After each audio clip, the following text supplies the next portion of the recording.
So I am back to talking about mastery, and this book is so good because it talks about becoming a master, and it talks about the steps that people like Leonardo da Vinci, Thomas Edison, Nikola Tesla, the steps that they really went through to develop and how they went about just becoming an expert in their field, becoming somebody that is, working with their passion. And it's a lifelong goal of mine to do just basically do what I want. Like, I want the freedom to think. I want the freedom to be creative. I want the freedom to, live my life in a way that I feel would be fulfilling.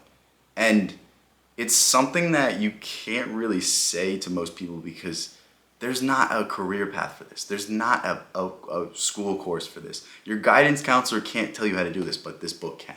And that's why I love this book so much. And I've gone over the first chapter and I've gone over the entire book, but I think the second chapter is very important because it's a very important stage of the learning lesson and the journey. So let me just start by reading the title of the chapter. So, Submit to Reality, the Ideal Apprenticeship. And what this chapter is about is basically every single great person throughout history had somebody that inspired them, somebody that taught them, somebody that showed them the ropes. And it's very important to get this early on. It's very important to have some sort of framework of the basic rules of whatever you're trying to get into. And for me, like, I never really had a mentor, but I really did consume a lot of David Goggins content. I read his books. I listened to the Joe Rogan podcast with him like probably 1,000 times. And for the longest time, like, he was somebody that inspired me. For the longest time, he was somebody that drove me to be excellent and drove me to push as hard as I possibly could. And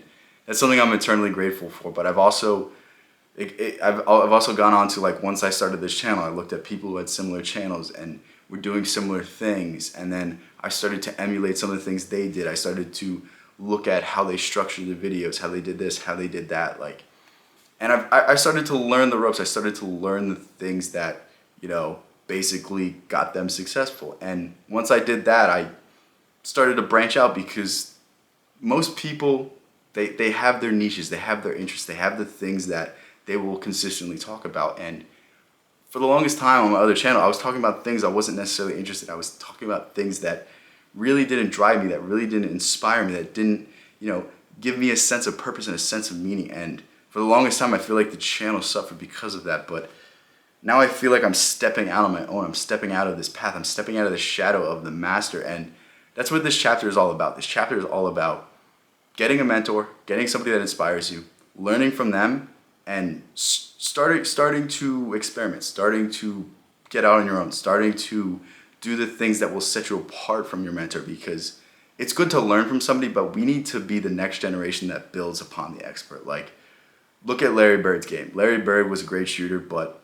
he wasn't well-rounded. Like, I mean, he was extremely well-rounded, but, like, it's not like he was a freak athlete. Like, he was a great basketball player, but we have great basketball players now that are freak athletes. And it's like, there's always the next generation. Like, look at Georges St. Pierre. He was the first guy to balance all of the MMA sport, like all the MMA disciplines. And now you basically can't get into the UFC if you don't do all of that. Like, the top of the line yesterday is going to be the average tomorrow. And it's just, human evolution is, we just build upon the last innovation. And this is what we really need to do. We really need to start innovating. We need to start stepping out on our own. We need to start learning the ropes and then experimenting, finally getting good, hitting that 10,000 hour rule. And then once we do that, we're well on our way for mastery. And if you enjoyed what I've said from this book, I can't urge you to get this book more. Like, this is something that it's really inspired me so much. And,